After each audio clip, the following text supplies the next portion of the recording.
I honestly have no idea where I am.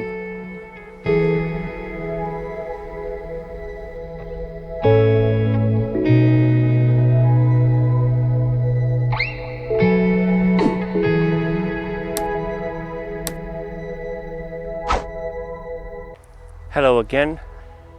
I've noticed something this week. I've noticed that my Olympus arrived, so I've switched from Canon to the Olympus. I went out with it, I've tested it in photos, in videos, I've showed you the photos and the videos, but I haven't showed you how I set it up, what settings I use, because I've built my own custom modes. So this is what I'm going to do today. I'm going to show you how I've set up my custom modes, how I use them, and also my video. So let's get into it.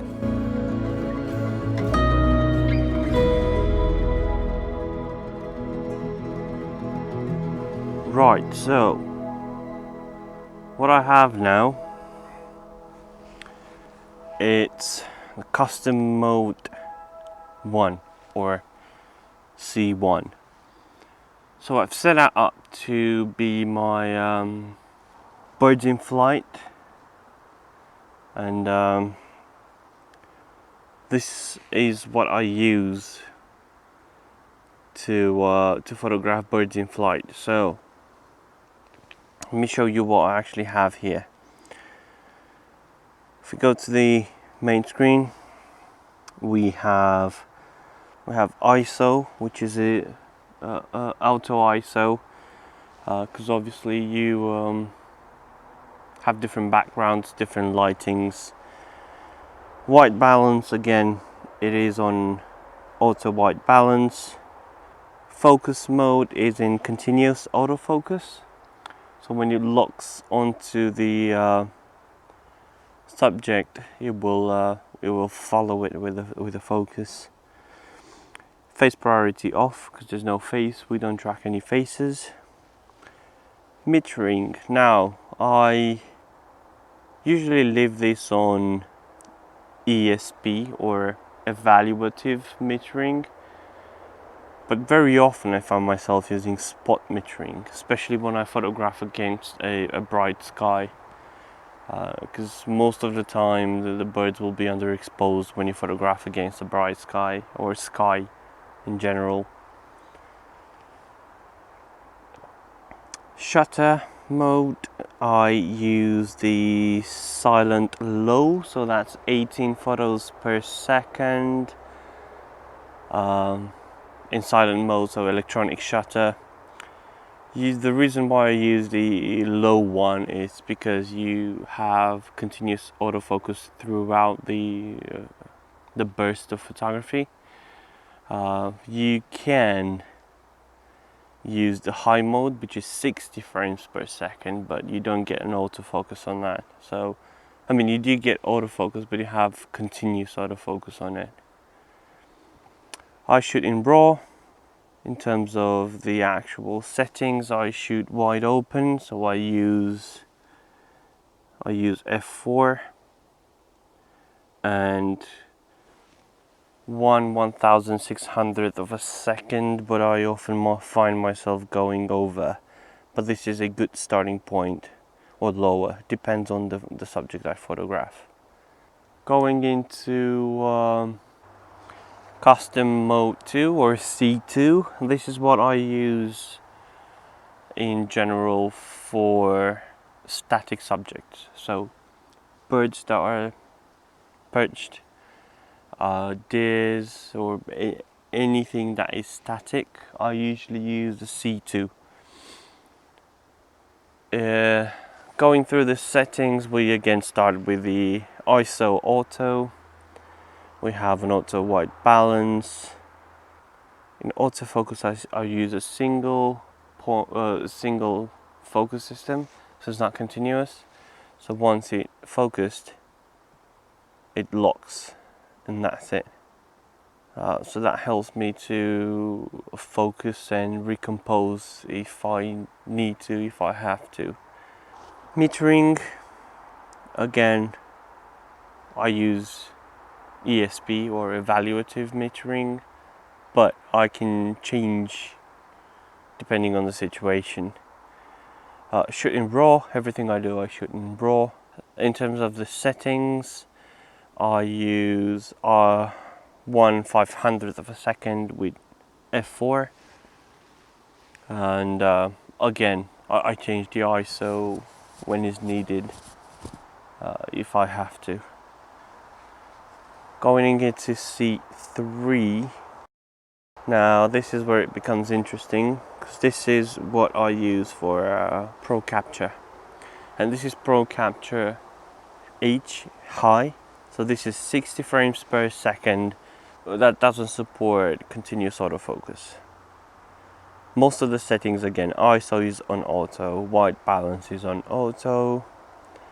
It's a single point autofocus, and it's a single shot autofocus. Face priority is off. Evaluative metering, I use Pro Capture High, and I shoot in RAW.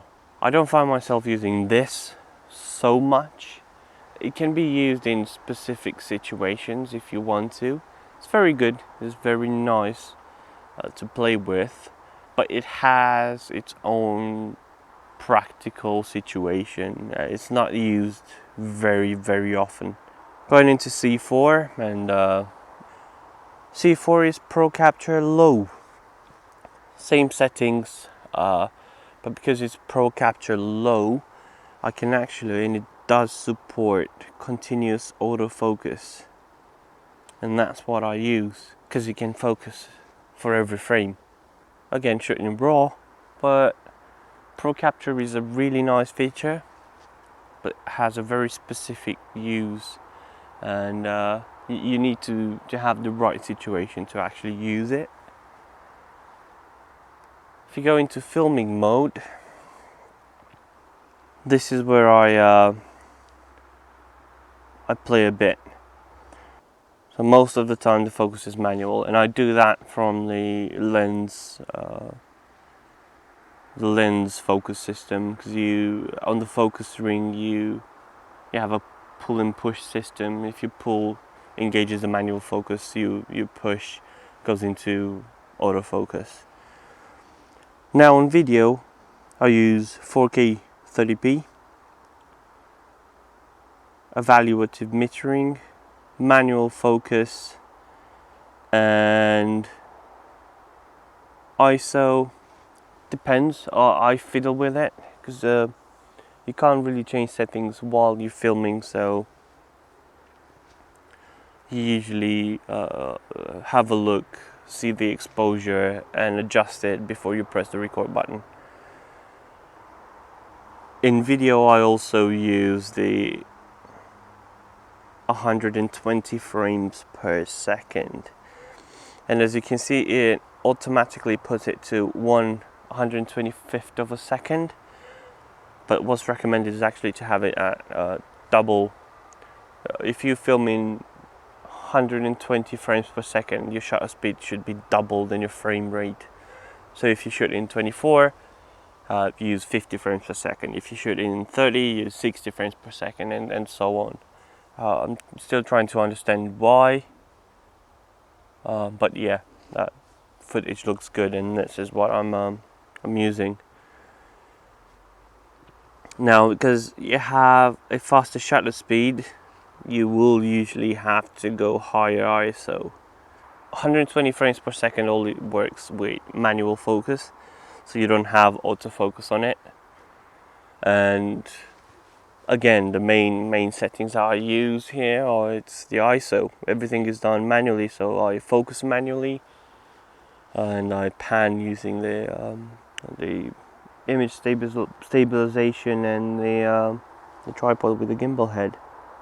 As you've probably noticed, all my custom modes are created from manual. If you create your custom modes from aperture priority or shutter priority, you have that continuous changing setting, so it's either the aperture or the shutter speed. And I don't know, I use manual. I usually use manual, and that's what I'm building on. So I know every time I go into C1 or C2 or C3, the settings are as I've saved them to be, and that's it. There are loads of situations where I actually have to change them and adapt them to the situation, but they work great, and this is what I use. I've never been in manual since I've actually set them up. Thank you for watching this video as well. Let me know, how do you use your camera? Do you use it manual, aperture priority, or do you make use of your custom modes? Yeah, thank you again for watching. If you are new to this channel, I'm Sam. I do wildlife photography and videography, so I go out and about in the local nature reserves, photographing and filming wildlife, and usually I'm taking you guys with me. So if you want to join me, please subscribe to the channel, and I'll see you next week.